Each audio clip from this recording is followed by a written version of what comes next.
O presidente, cumprimento nobres pares, cumprimento o pessoal que estão aqui na plateia e dizer que a UAB, através do seu presidente Valdir Walter, encabeçou um projeto, juntamente com a sua equipe, da Rua Coberta, a Rua Plácido de Castro.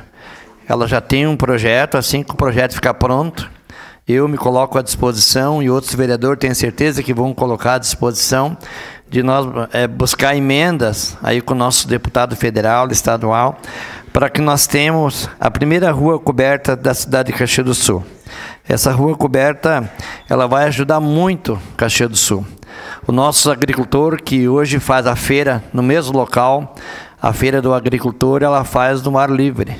E com esse projeto encabeçado pela UAB, os membros da UAB estão batalhando para trazer esse projeto para Caxias do Sul. Tenho certeza que vocês vão conseguir trazer esse projeto, porque vocês vão ter apoio dos vereadores, vão ter apoio da comunidade, apoio do nosso agricultor, que essa rua seja coberta, a Rua Plácido de Castro. Será um projeto de todos caxienses que poderão aproveitar. Parabéns aí então o Valdir Walter, toda a sua equipe da UAB que estão com esse projeto já quase final, que é onde a gente pode trabalhar em cima e buscar emendas para nós realizar essa rua coberta para a cidade de Caxias do Sul. Obrigado, presidente.